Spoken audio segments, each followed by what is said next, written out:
umurabeho umurabeho musigara amahoro ngo muramenye ntimuzahabinga umugambi n'umurukundo rw'urwanda no kuzaba. Certains d'entre vous sont là depuis, sont venus hier et sont revenus aujourd'hui. Avant de vous parler de ce que je voudrais remercier infiniment, bien sûr vous tous dans la salle, mais aussi nos invités, Adélaïde Mukantabana qui va intervenir tout à l'heure, rescapée du génocide, auteur d'un livre qui s'appelle L'Innommable. Puis, bien évidemment, et j'ai de besoin, j'en ai parlé hier soir, qui vient du Rwanda, un psychologue clinicien qui a accompagné les rescapés du génocide pendant maintenant une vingtaine d'années pour la reconstruction. Et puis Guillemette Perron qui va donc tout à l'heure intervenir suite au film qu'il a réalisé. Dalila Boato qui est à côté de moi, qui fait aussi un travail extraordinaire sur le Rwanda par le biais du théâtre. Peut-être un jour nous aurons l'occasion de voir à Nantes deux pièces qu'elle a montées, une pièce qui s'appelle Hagati Yacu, c'est Entre nous. Le Entre nous parle, c'est un théâtre de rue. Toutes les personnalités qui sont dans notre salle, et parce que vous êtes tous de très chères personnalités, je remercie énormément les gens qui viennent de Rennes pour commémorer ici. Voilà, donc je voudrais vous parler de notre association. Cette association a vu le jour au Rwanda en juin 1995, au lendemain du génocide, bien sûr, parce que je retournais au Rwanda, je crois que la plupart d'entre vous le savent, je retournais au Rwanda pour aller donner une sépulture décente à ma famille. Et j'ai rencontré des veuves qui étaient dans un dénuement total. Et c'est comme ça que nous avons créé cette association qui, au départ, avait un objectif, c'est aider les veuves et les orphelins du génocide et Tutsi du Rwanda. Chemin faisant, en partant de peu, nous avons mis en place des groupes thérapeutiques. Et c'est aussi comme ça que, plus tard, nous allons collaborer avec l'association Ibuka France et Médecins du Monde pour continuer ce travail-là de soutien psychologique des rescapés du génocide, particulièrement dans le processus Gachacha. Parce que, en ce moment-là, il fallait aller dans les procès et il fallait entendre des choses innommables.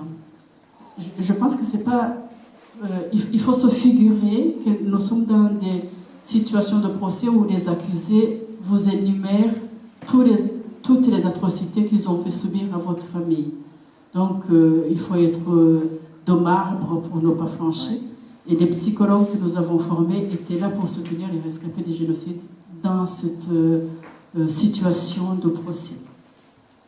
Mais notre association avait commencé par déjà, dans l'urgence, payer les études pour les jeunes qui devaient faire des études quand même malgré tout.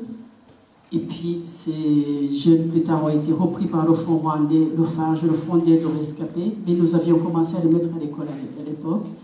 Et puis nous avons continué à scolariser les jeunes parce qu'il y avait quelque chose de très très compliqué. C'est-à-dire qu'il y a une note qu'on doit obtenir pour pouvoir continuer les études et pour que le fonds d'aide puisse continuer à vous soutenir, à payer vos frais de scolarité. Et nos jeunes avaient souvent, enfin les jeunes que nous avons soutenus, avaient souvent une note légèrement inférieure, donc ne pouvaient pas avoir accès. Parce que ils avaient des préoccupations telles que c'était très très difficile d'obtenir cette note-là. Donc nous les avons aidés à aller dans des écoles privées pour faire des études, pour ne pas rester aussi à marge de la société qui avançait. Nous avons mis en place, je ne vais pas vous énumérer toutes les actions qui ont été faites par ce BUCT, mais grâce à des personnes ici, en Nantes, en Loire-Atlantique, qui se sont fortement engagées, avec très peu de moyens, nous avons pu rénover les maisons des veuves. Nous avons réhabilité une vingtaine de maisons. Peut-être ça peut paraître pas énorme, mais c'est quand même quelque chose de très très important. Nous avons donné de l'électricité à ces veuves-là. Nous avons amené une ligne électrique sur une colline, une ligne de 9 km sur une colline. nous avons amené de l'eau potable sur cette colline-là. Tout ça dans le cadre d'aide aux rescapés du génocide, mais qui servent à toute la communauté. C'est-à-dire que quand nous amenons de l'eau sur la colline, nous ne disons pas seuls les rescapés du génocide vont avoir l'eau. L'eau est pour toute la communauté. Parce que l'autre objectif de notre association, c'est de participer à la reconstruction du Rwanda et au développement local. Donc aujourd'hui, si vous allez dans la région de Rwamagana, effectivement, c'est une association qui est reconnue pour avoir participé à la reconstruction locale. Alors, nous avons aidé ces veuves qui sont aujourd'hui en train de vieillir et la question aiguë qui revient au sein de l'association, c'est comment aider ces veuves qui, certains n'ont pas d'enfants. Mais nous avons un autre projet qui est très très important. Notre association a fait un recensement et on s'est rendu compte qu'il y a des parents, pas des parents forcément directs, qui ne se rappellent pas des noms de leurs enfants qui sont morts dans le génocide. Parce que ces enfants-là, on les appelait quelque chose genre Toto, ça veut dire petit, voilà. Et quand on dit, mais telle famille a perdu combien d'enfants, on va dire 2 ou 3, les grands, et les petits, on a oublié les noms. Et on s'est rendu compte que si ça continue, en fait, ça va disparaître. Alors, nous n'avons pas encore les moyens pour recenser les enfants qui venaient des collines que nous connaissons. Pour l'instant, nous avons recensé 4 collines. Nous avons 109 enfants recensés, dont une dizaine dont nous n'arrivons pas à trouver les noms.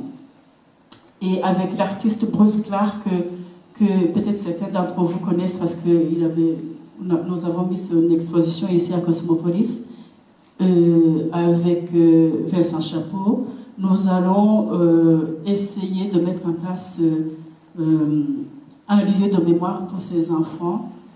Ces 2 projets qui nous sont vraiment, qui nous tiennent à cœur et que nous allons accompagner.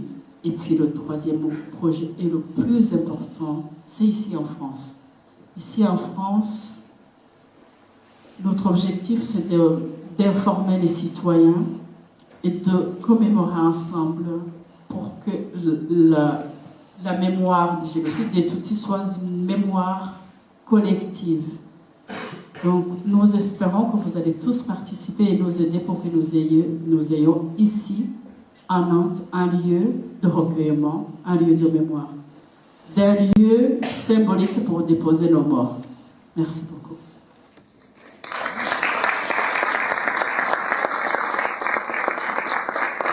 Aussi, il a commencé en 1915 et une partie de ma famille a ensuite quitté cette partie de la Turquie, a pris le bateau et est arrivé en France. Entre 1915 et 1920, ils ont été sur les routes pour je rester avec eux. Par exemple, je sais qu'elle a été dans un harem, elle a eu un enfant d'un de ses ottomans et puis je pense pas, je peux pas parler d'oublier.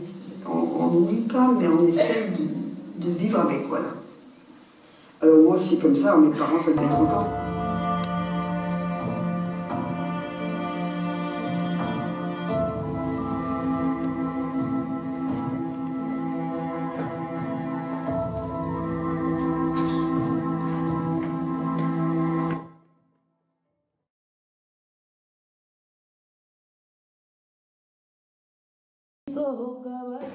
Nous allons donc commencer à la table ronde de cet après-midi, dimanche 14 avril. Se souvenir et transmettre la mémoire. J'aimerais vous livrer une courte phrase de notre ami sénégalais Boubacar Boris Diop, qui écrit dans Mourambi, le livre des ossements, ceci. La mémoire d'un génocide est une mémoire paradoxale. Plus le temps passe, et moins on oublie. Nous allons donc commencer avec vous, professeur Outambeza, pour essayer de comprendre avec vous quel mécanisme favorise ou bloque cette transmission de la mémoire et quel chemin parcourent les survivants. Bonjour. Je vais commencer à remercier Amélie de m'avoir invité de venir ici du Rwanda et de partager avec vous ce moment. Je vais discuter avec vous sur mon expérience à moi depuis 1997 où j'avais commencé jeune, mais à travailler dans ce domaine de santé mentale. Et en même temps, je vais vous partager aussi, je suis professeur à l'université, je fais des recherches autour de ces thématiques sur le traumatisme du génocide et la transmission en même temps du trauma et de la mémoire. Et je vous avoue que à chaque fois que j'aborde ce genre de sujet, c'est pas évident. C'est pas évident, c'est pas quelque chose comme ils l'ont dit, de facile ou de trouver des mots. On n'a pas de mots. Et je vais emprunter des mots d'un écrivain, Sylvain Margerie, qui disait raconter, le projet de raconter un génocide est réputé impossible. Et nous, je dirais que c'est risqué aussi. On se risque en essayant d'entrer dedans. Et il y a des mots pour le dire. On peut commencer par le titre du livre d'Adélaïde. Ce qui s'est passé chez nous en 1994, Naga Mamounwa. Donc c'est innommable. Hein? C'est innommable, on n'a pas de mots. Hein? La bouche est cousue. Hein? Le génocide nous a cousu la bouche. Et c'est quelque chose d'impensable, d'indicible. C'est ça que... et dans ma langue, on dit aussi akumiro, hein, nakumiro. Akumiro, c'est en même temps justement cette chose, on n'a pas de mots, il n'y a pas de sens à ce qui nous arrive. Donc il ne nous reste que rester dans notre coin pour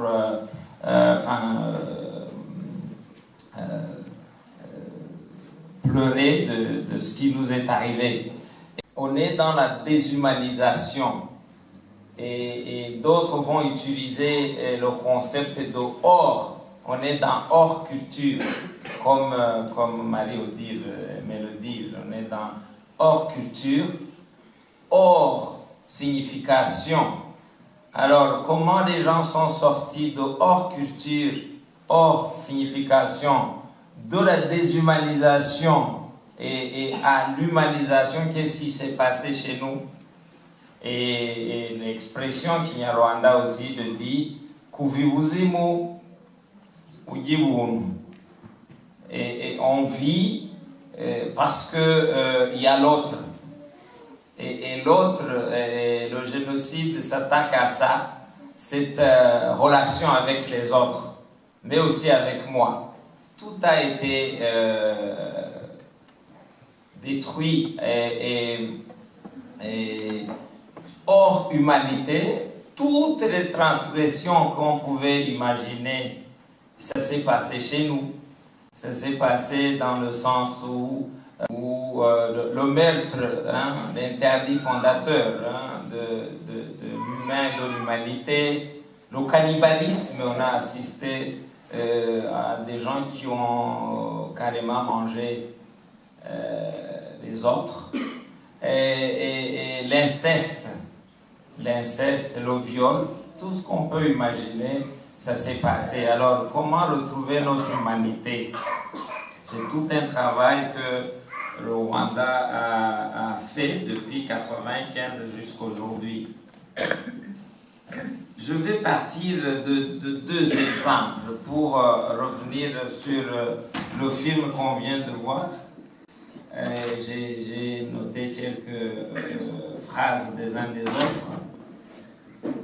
Le premier exemple, c'était en 1998, où j'étais dans un centre qui a été créé en 1995 Ça s'appelait le Centre national du traumatisme. Juste, c'est une année plus tard que le ministère rwandais de réhabilitation en collaboration avec l'UNICEF, ils ont pensé tout de suite que les enfants se trouvent en danger et ils ont créé ce centre pour aider d'abord les enfants. Ils ont dit d'abord les enfants. Mais ce n'était pas que des enfants qui venaient. C'est beaucoup de rescapés qui venaient solliciter. Bon, pas beaucoup, parce qu'au départ, on était dans une sorte d'anesthésie. On ne se rendait même pas compte de ce qui nous arrive, de ce qui se passe. Alors, peut-être pour un point de départ, je voudrais vous parler de deux recherches que nous avons menées avec les collègues sur les troubles mentaux au Rwanda, et en essayant d'avoir les deux catégories de population. La population générale d'un côté, tous les Rwandais, et les survivants de l'autre. C'est en 2018, hein, c'est tout frais. Et c'était demandé par le ministère de la Santé, à travers la division de santé mentale, de dire on voudrait se rendre compte de ce qui se passe avec cette... depuis 1995, la dernière recherche c'était en 2012 avec Nason, qui avait montré le trauma au niveau de 26% de la population générale. Alors on disait, parce qu'on sentait, même c'est le président qui avait demandé, on voudrait savoir qu'est-ce qui se passe après 6 ans. Dites-nous comment la question se présente aujourd'hui. On a pris 7200 maisons. 7200 maisons dans l'échantillonnage âgés, et on devait prendre les participants entre 14 ans et 65 ans. On leur a fait passer des outils de diagnostic, classification des maladies mentales, la version 5. Il y a 17 modules qui décrivent différentes maladies mentales, et on a pris 11 de ces 17. On a éliminé par exemple l'anorexie, on a éliminé les perversions sexuelles, etc. Mais on a gardé tout ce qui a trauma, dépression, troubles paniques, etc. Et les résultats, je vais faire très vite. Donc, sur la population générale, c'était les maisons 7205. Et avec les rescapés, parce qu'on voulait avoir des chiffres exacts dans la population des survivants, c'était 1271 rescapés. Alors, malgré le chemin qu'on a fait, ça montre que le chemin est encore long. La dépression majeure. Dans la population générale, nous avons 11,9% sur la population générale. Mais chez les rescapés, on a 35% des dépressions majeures. Le trauma, nous avons 3,6% dans la population générale. Et là, 2012, c'était 26%. Et aujourd'hui, dans la population générale, 3,6%. Mais si vous allez chez les rescapés, c'est 28%. Les troubles paniques, 8% d'un côté et 27% de l'autre. Les troubles psychotiques, la vraie maladie mentale, c'est 1,3% et de l'autre 6%. Ça, c'est des résultats qui viennent de tomber, et on a respecté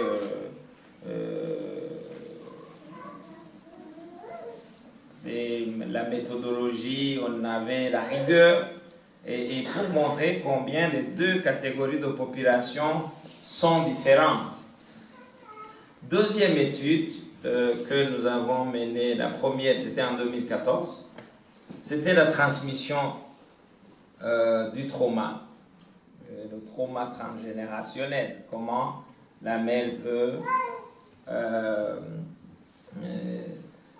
faire hériter à son enfant le traumatisme.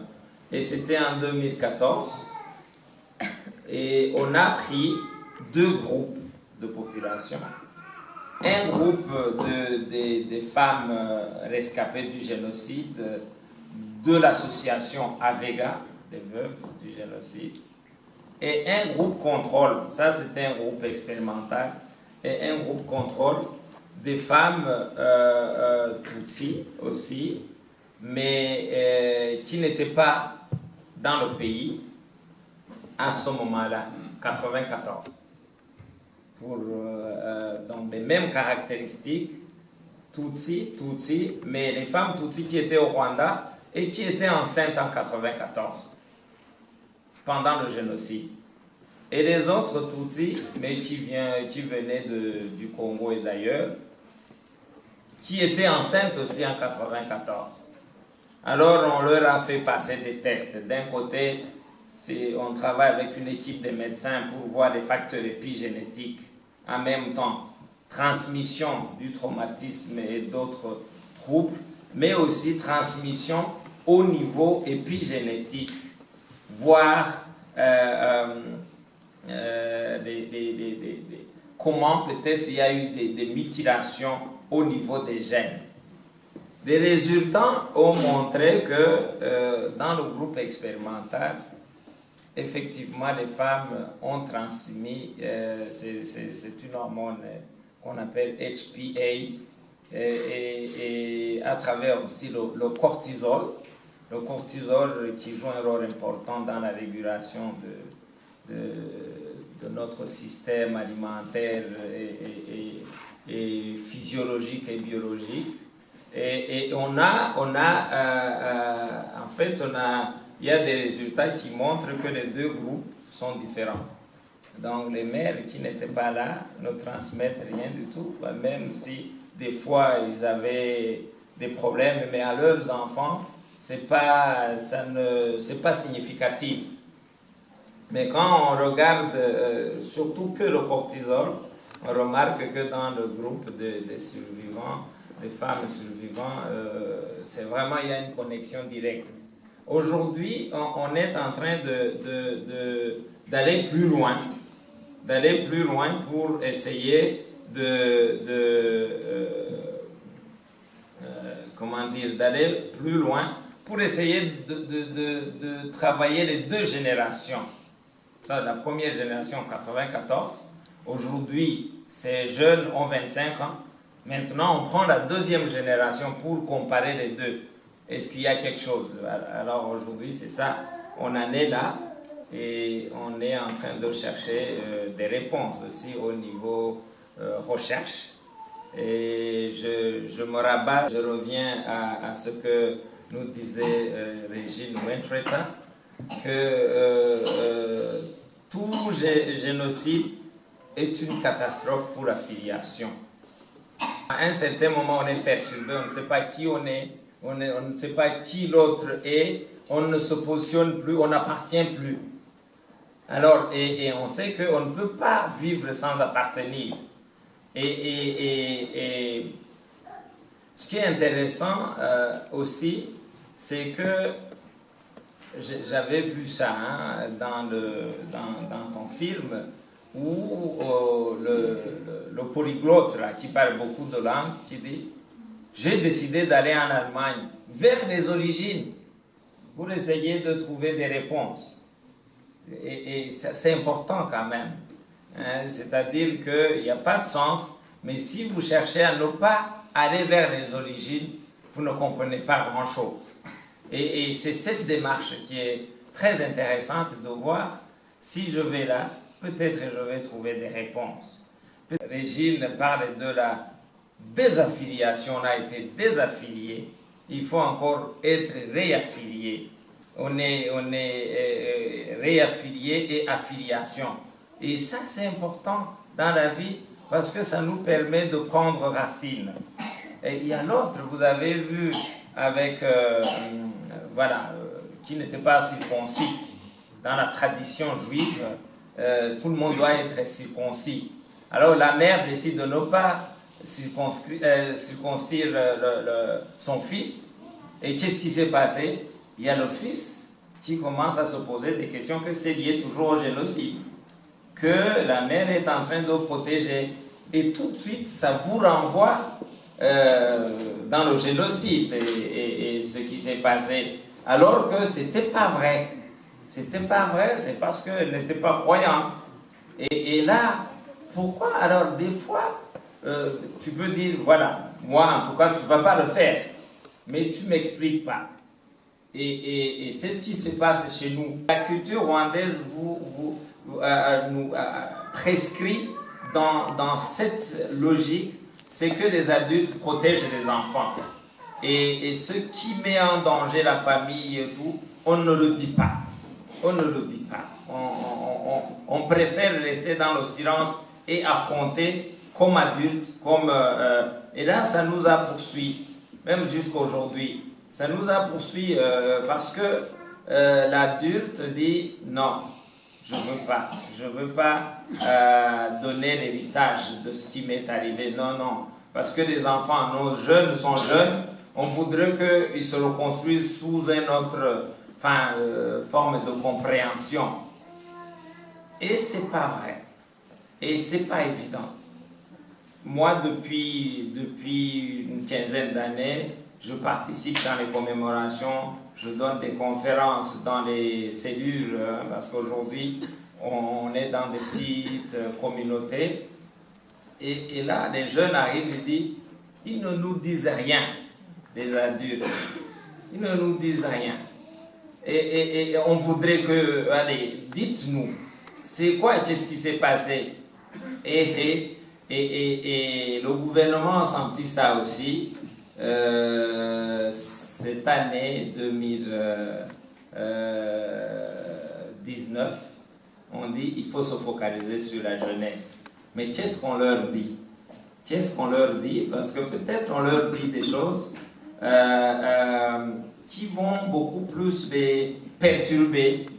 Parce qu'on a une sorte de, comment dire, quand tu sens que tu vas, disparaître, et tu sais plus ou moins ce qui t'a fait, et ce qui vous a amené là, tu préfères ne pas en parler, tu l'évites.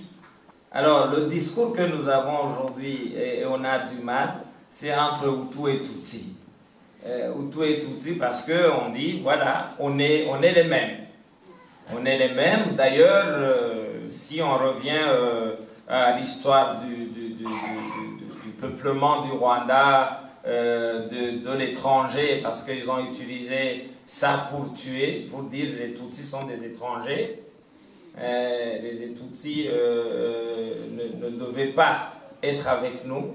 Alors, on sent le danger. Hein, comme on dit plus jamais, alors on dit on est les mêmes, on est tous rwandais.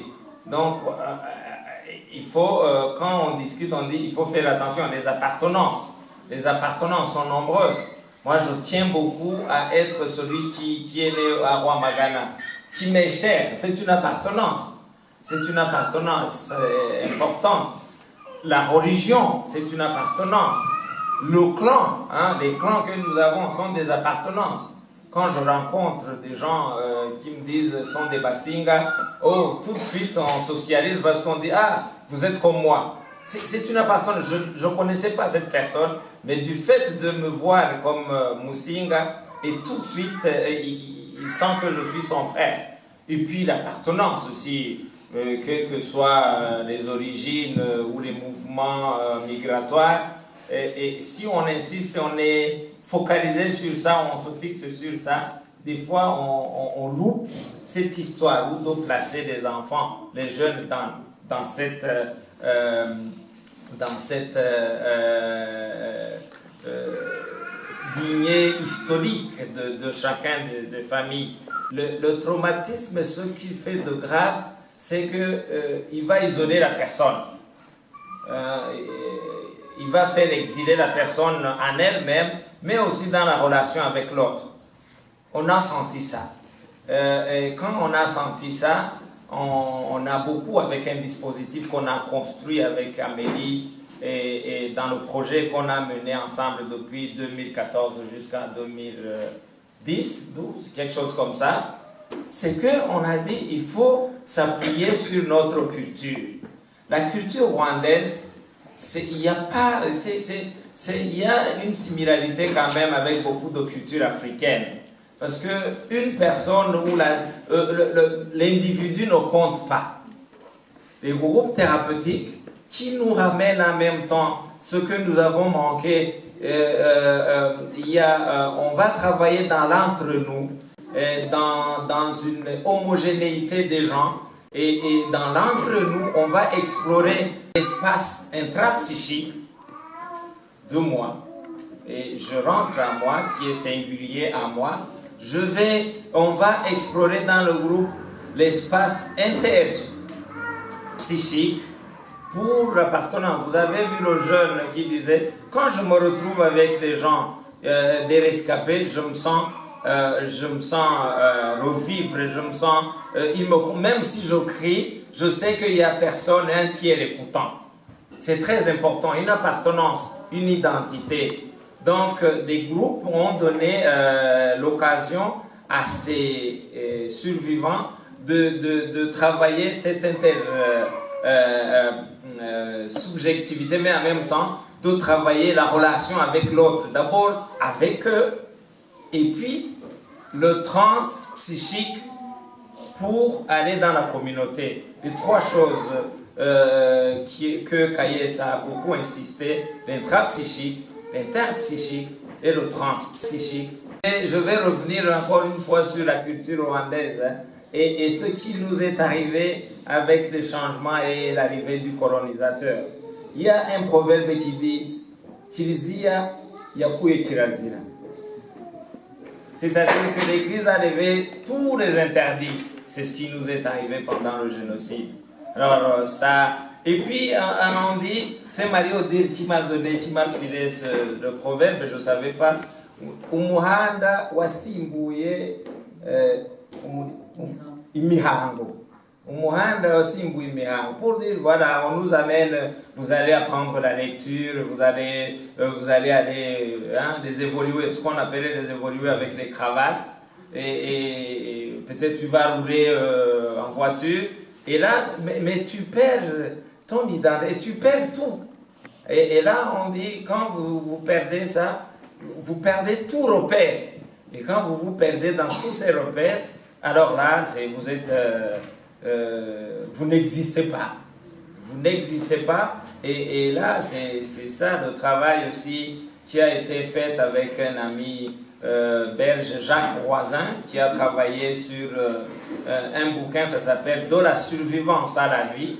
Et pour reprendre et replonger, mais qu'est-ce qu'on peut encore une fois aller? Est-ce qu'il y a quelque chose qui existe encore chez nous dans notre culture? Et c'était très intéressant parce que l'expression aussi kinyarwanda qui dit « Utagira imihango ntagira uko agenza ». Si tu n'as pas, vous voyez, le rituel ou les rites, les traditions de nos ancêtres, tu es perdu, tu es un homme perdu. Tu sais pas, même si tu t'affrontes sur tu vas pas trouver une solution.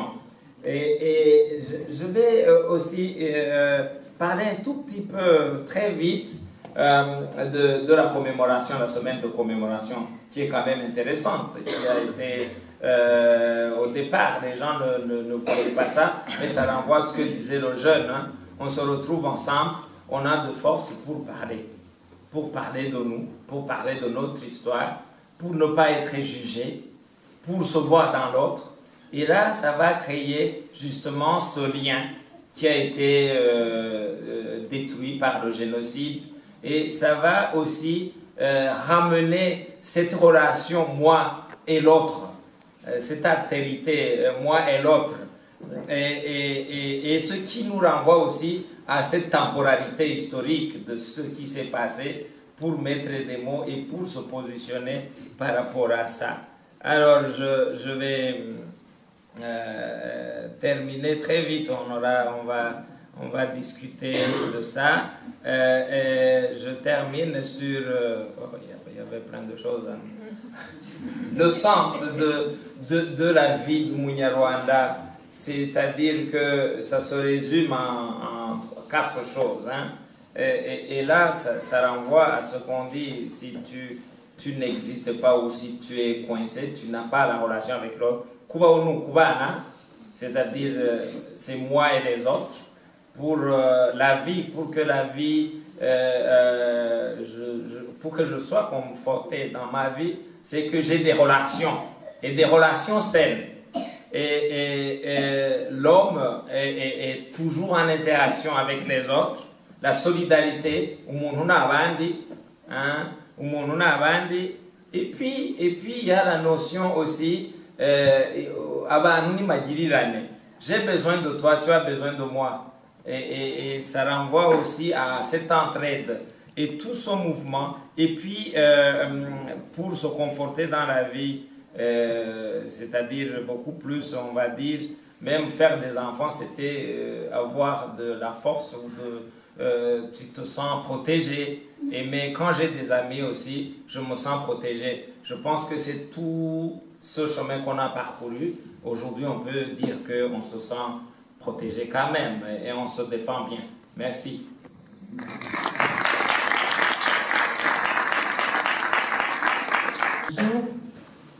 Bonjour à toutes, bonjour à tous.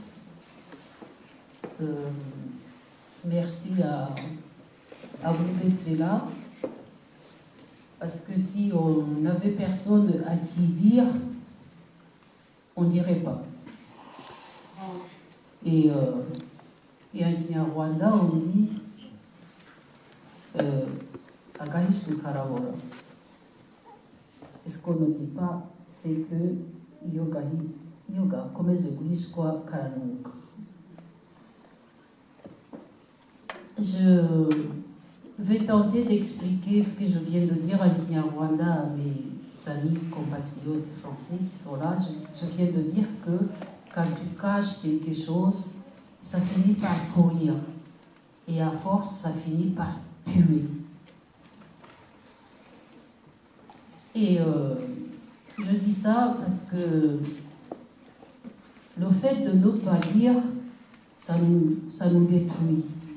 J'ai connu ça.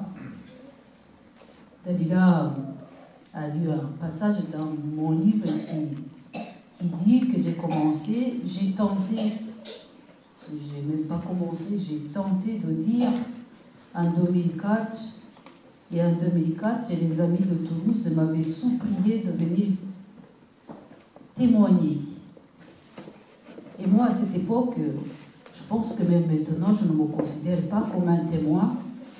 Pour moi, les témoins du génocide ne sont plus là. C'est eux qui les ont vus. Et Dalila, elle a lu aussi, dans le dernier passage, elle vous a donné les noms des vivants, de mes enfants vivants. Moi, je vais vous donner les noms, je vais vous les confier, les noms de ceux qui ne sont plus. Soyez indulgents. Je vais juste dire, c'est la première fois, je pense que j'ose le dire, parce que je sais que Amélie, elle est là, qu'elle va me ramasser, que Dalila est là, qu'elle va me soutenir, et vous tous et toutes. Il s'appelait Blaise, de son surnom Petit. Il avait 11 ans. Maintenant, aujourd'hui, 2019, il aurait 36 ans.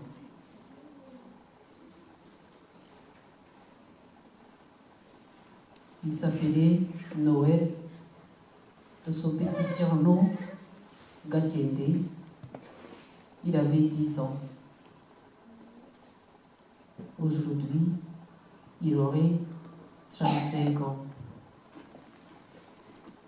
Je vous confie ces noms à tous ceux qui ont donné la vie, à tous ceux qui ont la vie. C'est une façon de penser à eux, mes 2 enfants. Je vous épargne les noms de mes sœurs et je m'épargne aussi de vous les dire parce que je ne suis pas sûre de pouvoir vous les nommer. Je vous inviterai à leur rendre hommage en lisant Agaroma Mama et je vous en remercie. Donc je vais essayer de vous raconter rapidement au dernier passage du film, je dis que un médecin de mon village nous a arraché le 17 avril et j'ai atterri donc au Burundi et du Burundi j'ai eu un passeport, donc je vais vite, je ne peux pas vous dire les détails parce que je ne peux pas vous raconter tout l'Agaroma Manoa, ça fait 400 pages. Et j'atterris à Bordeaux le 14 juin 1994, donc au mois de juin 1994, j'aurai 25 ans en France. J'arrive en France, dans ce pays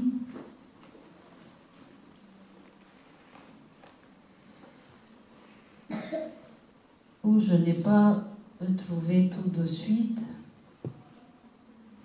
ni le confort, ni l'accueil, ni la reconnaissance de ce que je venais de traverser, parce qu'à la télé, à cette époque-là, on montrait l'opération turquoise sur les bords du lac Kivu, et mon petit Boutaré était oublié.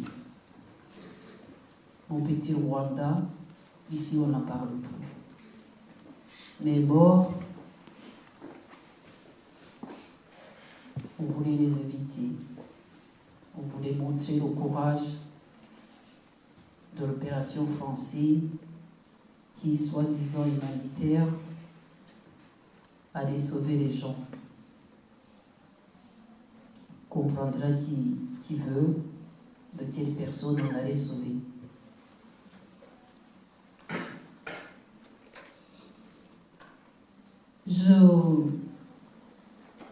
Je continue donc ma vie en France. Je suis arrivée avec mes 2 bébés qui avaient 2 ans. Et je ne leur parlais pas du génocide. Je ne leur parlais même pas du Rwanda. À eux, je n'ai pas trouvé le moment pour leur dire. Et à mon voisin, à mes collègues, aux passants, à toutes les personnes que je croisais, je ne pensais pas qu'ils soient à mesure de comprendre. Donc, ce n'était pas la peine de leur dire. Je me suis tue pendant 10 ans. Et pendant 10 ans, où je ne dis rien,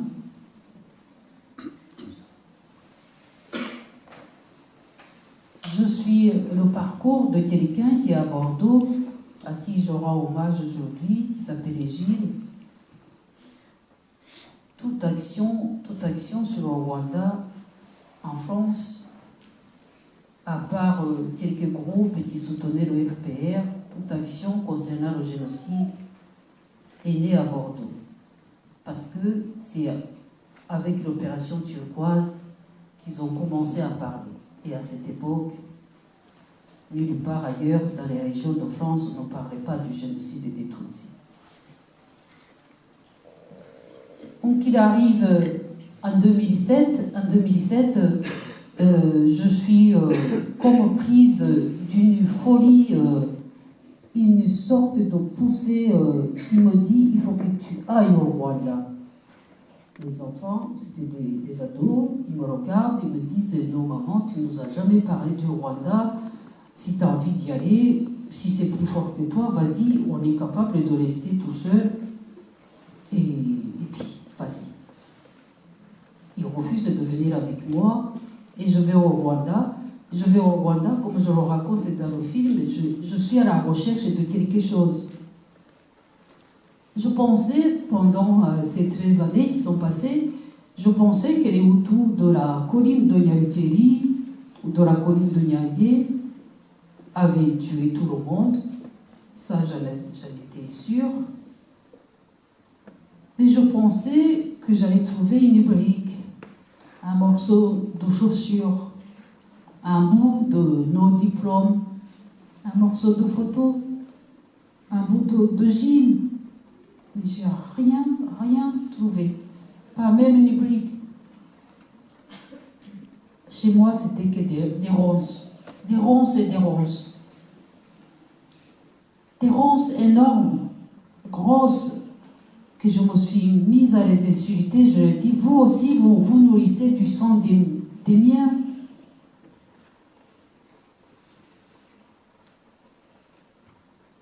Je reviens en France et je cache encore à mes enfants, je leur cache encore le génocide. Je reviens avec des petites bananes, camarades, je reviens avec des petits paniers, toute la beauté du Rwanda. Je leur dis, voilà, le Rwanda, c'est beau, il faut qu'on y aille. Et ils me disent, mais si tu es revenu et que c'est bon, hein, c'est bon, c'est bon le Rwanda, comme tu nous le dis, elles sont bonnes ces petites bananes. Et en 2008, on est retourné au Rwanda.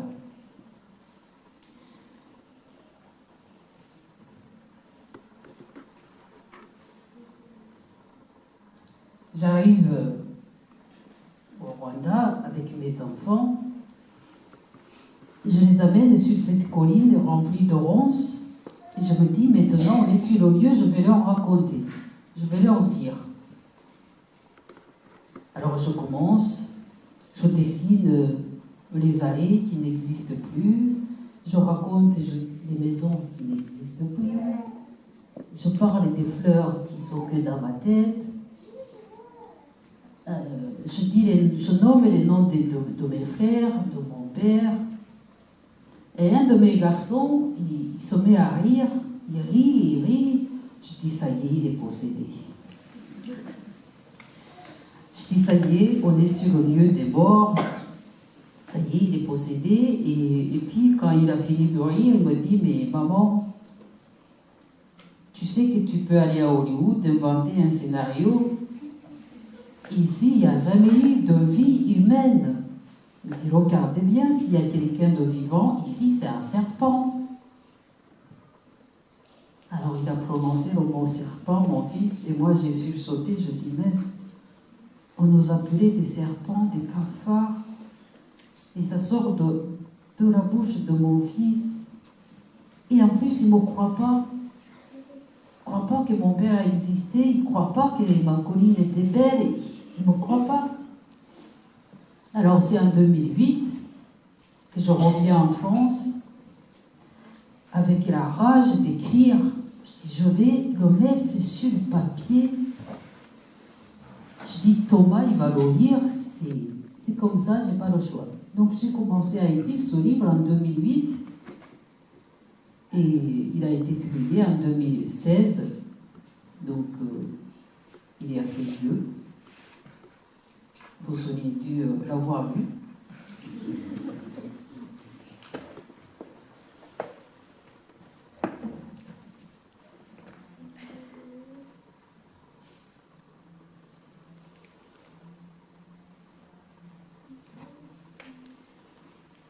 Et qu'est-ce que je raconte dans ce livre? Dans ce livre, quand j'ai commencé à écrire, donc je voulais parler à mon fils. Et finalement, j'ai dit, mais il faut que je parle à tout le monde, à tous mes amis qui sont à Bordeaux, à qui je n'ai pas parlé. Il faut que je raconte l'histoire des Tutsis, il faut que je parle de mon père. Voilà, j'ai été un enfant, j'ai été une fille. Il faut que je raconte que j'ai été une enseignante, que j'ai enseigné les petits Hutus et les petits Tutsis, et que j'ai essayé, comme je pouvais, de ne pas leur dire les Hutus là-bas, les Tutsis là-bas, comment on nous avait traités. Il faut que je raconte février 1973, quand j'avais 11 ans. C'est à ce moment-là que j'apprends le mot Agahomamunoa, le titre de mon livre. Parce que ma mère, elle pleurait, elle essayait de me cacher dans ses jupes, parce qu'on avait coupé les tendons des vaches. Il faut que je raconte que chez moi, on n'était pas raciste, que j'ai eu des amis Hutus. Je dis, il faut que je raconte ce que m'ont dit mes parents des années 50, ce que j'ai appris dans l'histoire, que je raconte comment les idéologues linguistes et Hutus voulaient que l'histoire du Rwanda commence à partir de leur révolution, comme si le Rwanda d'avant n'avait pas existé. Il faut que je raconte que mon frère et moi, mon frère Jean, qui venait de finir ses études d'assistant médical au groupe scolaire de Boutaré, et que moi je finissais l'école normale à Savé, et que tous les deux, donc il avait 20 ans et moi j'en avais 18, et que tous les deux on a voulu s'exiler, qu'on est parti au Burundi, et qu'arrivé au Burundi on a compris qu'on ne pouvait pas aller loin parce qu'on n'avait pas de passeport, et qu'on ne pouvait pas rester au Burundi parce que les Rwandais qui étaient au Burundi, ils avaient les mêmes soucis que nous. Et d'autant plus qu'ils ne nous reconnaissaient pas comme les leurs. Nous, on était restés en alliance au Rwanda avec les Hutus, et eux, c'était des exilés. Donc on était entre les deux. Et on nous venait de nulle part et on ne pouvait aller nulle part. On est revenu au Rwanda. Mon frère, il me dit, tu as ton petit diplôme, tu vas enseigner les petits Hutus et les petits Tutsis, et moi je vais soigner les femmes Hutus et les femmes Tutsis. C'est comme ça, c'est notre destin. Ainsi, on se résigne à ce statut.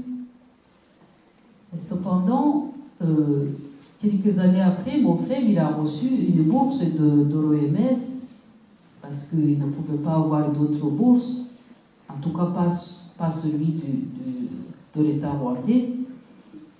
Il reçoit une bourse pour aller faire une spécialité en santé publique à Dakar.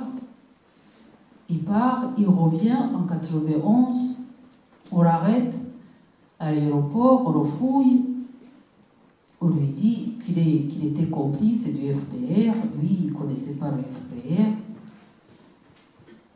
On l'a gardé presque toute la nuit, et le lendemain, quand on l'a relâché, il est venu, il m'a confié ses valises, il m'a dit, écoute petite sœur, moi je vais voir ces gens dont je suis complice, alors que je ne les connais pas. C'est comme ça qu'il est parti au front. C'est le seul de ma famille qui n'a pas été tué à la machette.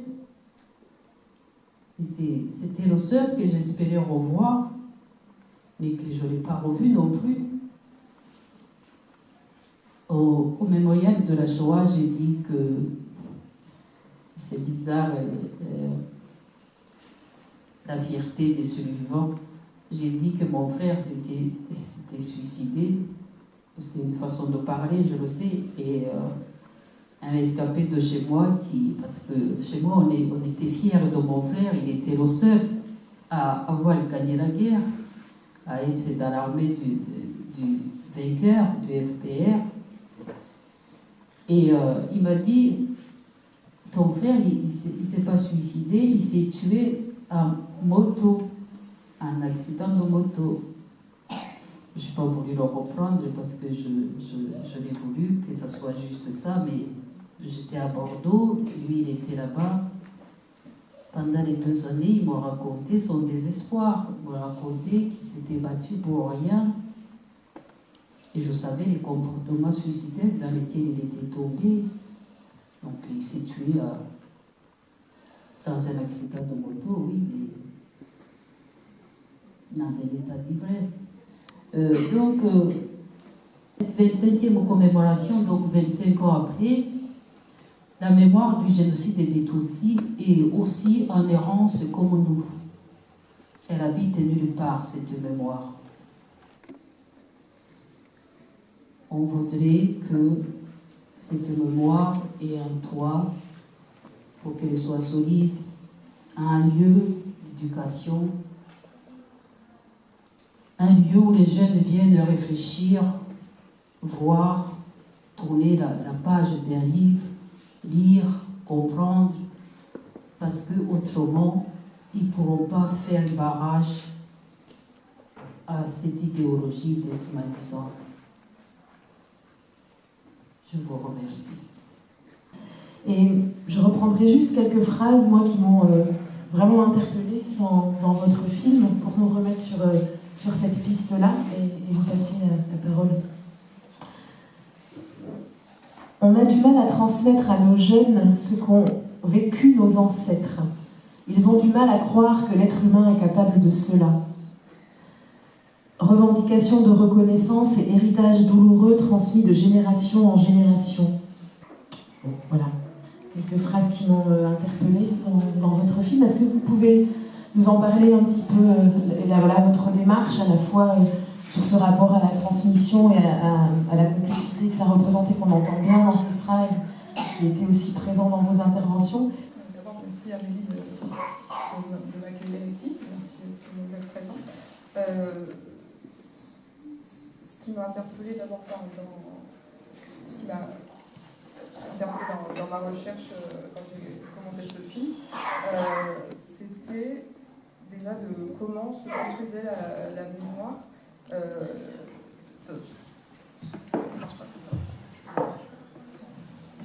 Comment se construisait la mémoire quand on faisait partie d'un peuple qui a été génocidé. Donc, comment on se construit à partir de ça donc génocider, ça veut dire quoi? Ça veut dire qu'on a voulu complètement anéantir la population dont on fait partie. Donc, comment on se construit à partir de ça? Et encore plus, comment on se construit en exil. Parce que donc, vous avez parlé vraiment des Rwandais qui sont encore au Rwanda. Et moi, c'est vrai que je me suis intéressée à tous les descendants à la diaspora, donc les descendants des différents génocides. Donc ça, c'est vraiment une question. J'en avais discuté aussi avec Adélaïde, parce que vous parliez de l'importance de la culture pour se reconstruire. Et comment on se construit aussi quand il y a l'urgence de l'intégration, quand on ne peut plus forcément parler sa langue, écouter sa musique. Voilà. Donc c'est des thèmes qui sont vraiment intimement liés à la question du génocide, puisque c'est la destruction, l'objectif de destruction d'une culture complète. Moi, ce qui m'a interpellée vraiment dans les rencontres que j'ai faites pour construire ce film, c'était ce manque de légitimité que j'ai rencontré chez chacune des personnes que j'ai rencontrées dans ce film. Donc que ce soit des personnes qui n'ont pas vécu les génocides, donc ces descendants, ils se sentent complètement illégitimes à parler de ce sujet, alors que effectivement ils n'ont pas vécu le génocide, mais ils en sont en quelque sorte victimes aussi, puisque les conséquences se jouent sur eux aussi. Et c'est même un problème de légitimité que j'ai même rencontré même chez les rescapés des génocides, puisque il y a plusieurs rescapés du génocide des Tutsis que j'ai contactés, et même qui sont dans le film, qui m'ont dit « mais moi je ne sais pas trop ce que je vais pouvoir vous dire sur ce sujet, parce que je suis partie vite » ou des choses comme ça. Ce sentiment de manque de légitimité. On avait fait une projection de ce film dans une bibliothèque, et il y avait un jeune qui était petit-fils d'une personne à Auschwitz, et qui disait ah mais moi je ne peux pas en parler, c'est quelque chose qui le rongeait, mais il ne pouvait pas en parler à ses amis ou des choses comme ça, il ne se sentait pas légitime, il était juste petit-fils de victime de la Shoah. Et il y avait un jeune qui était rescapé du génocide des Tutsis, qui lui a dit mais tu t'en fiches, tu en parles, tu es légitime autant que moi. Et alors, évidemment, on n'est pas sur le même plan aux descendants de rescapés et un rescapé, mais je trouvais que c'était très fort que ce jeune rescapé autorise ce descendant à dire mais si tu comptes aussi, et ton vécu compte aussi. Voilà. Après, je voulais juste aussi peut-être aborder pour illustrer les difficultés de transmission dans les familles, je voulais juste aborder, parce que donc, dans mon film, j'ai cherché à interroger 2 générations à chaque fois de familles pour voir un petit peu comment se transmettait, comment l'un transmettait et l'autre recevait. Et pour vraiment illustrer ces difficultés, parmi les personnes que j'ai rencontrées, dans la première partie du film, il y a une jeune fille qui est d'origine arménienne, donc c'est la 4e génération après le génocide. Et elle témoigne toute seule dans le film parce qu'elle n'a jamais réussi à convaincre son père d'en parler. Parce qu'elle-même, son père n'en a jamais parlé, elle a eu des petites briques par rapport avec sa tante, je crois. Donc voilà, elle n'a jamais réussi à convaincre son père. J'avais rencontré aussi un rescapé d'Auschwitz qui lui, quand on s'est rencontrés, il m'a raconté tout son vécu, il était bien rodé aussi, il témoignait dans les lycées et les collèges, il était bien rodé, il a pris beaucoup de temps, on a pris beaucoup de temps ensemble pour en discuter. Et quand je lui ai dit, alors c'est pas vous qui m'intéressez en fait, c'est vos enfants, est-ce que vous pouvez me présenter vos enfants? Ah non, moi je ne parle pas de ça à mes enfants, et je ne laisserai pas mes enfants en parler. Donc il s'est tout de suite refermé. Et pareil au niveau j'avais eu une dame Tutsi que je n'ai pas rencontrée, que j'ai eu au téléphone, une rescapée. Et pareil, quand je lui ai dit est-ce que vous voulez participer au film, est-ce que vous voulez en parler, est-ce que j'en parle, est-ce que vous voulez bien que j'en parle avec vos enfants? Tout de suite, pareil, elle s'est refermée, elle m'a dit mais vous savez, c'est le sujet du moment, de savoir est-ce que j'ai bien transmis à mes enfants. Donc c'était trop sensible comme sujet. Voilà, donc c'était juste pour illustrer les difficultés de transmission. Merci.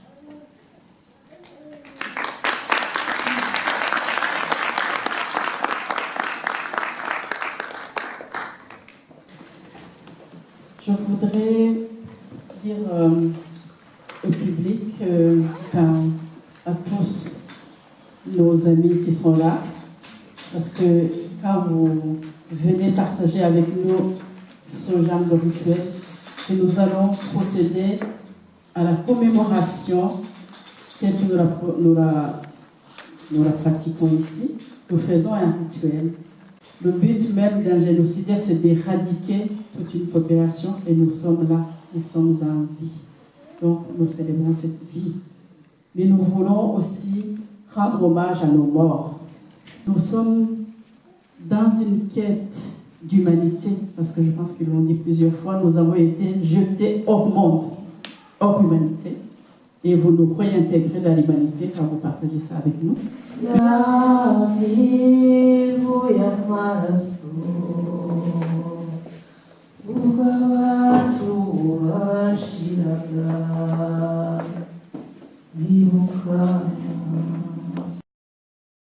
Ibuka veut dire souviens-toi. Nous nous souvenons de l'autre. Nous nous souvenons de...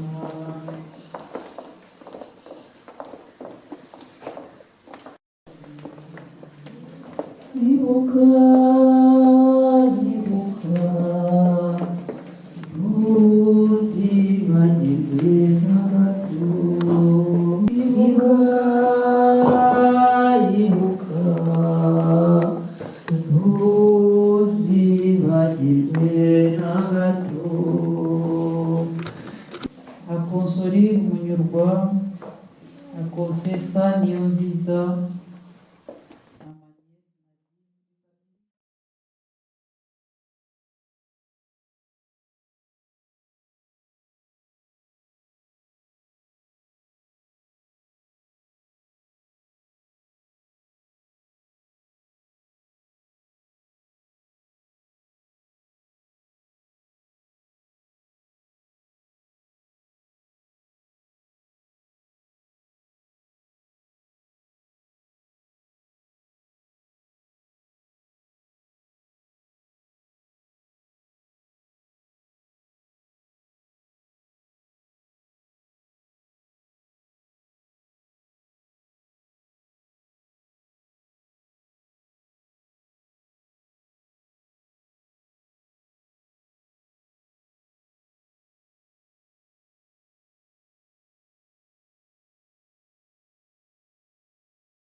Ce 14 avril, mon cœur est lourd de tristesse, mais sera toujours renforcé par cette liberté de penser, ce devoir de mémoire qu'on ne peut nous enlever. Grand-pa Karangera, grand-ma Mukarugina.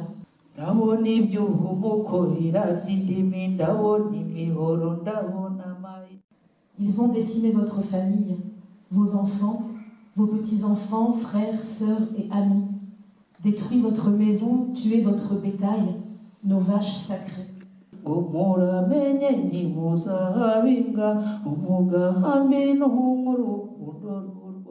Brûlez vos photos, piétinez vos souvenirs et ont inondé notre propre terre de votre propre sang. L'horreur du génocide des Tutsis au Rwanda ne pourra jamais effacer vos noms et remplacer le souvenir de vos vies. Imisuhini sohoga bagihirita ngaya mashoka yashotse rubanda bashinyitse amenyo bakanuye amaso baramena amaraso nk'abayavoma cyangwa se uboshya amazi y'umugezi ye baba we ye mana we. Murabe hose babyeyi babyaye murabeho namwe nshuti twabanye twasahagiye akabisi n'agahiye umugambi n'urukundo rw'u Rwanda no kuzahora mwibu.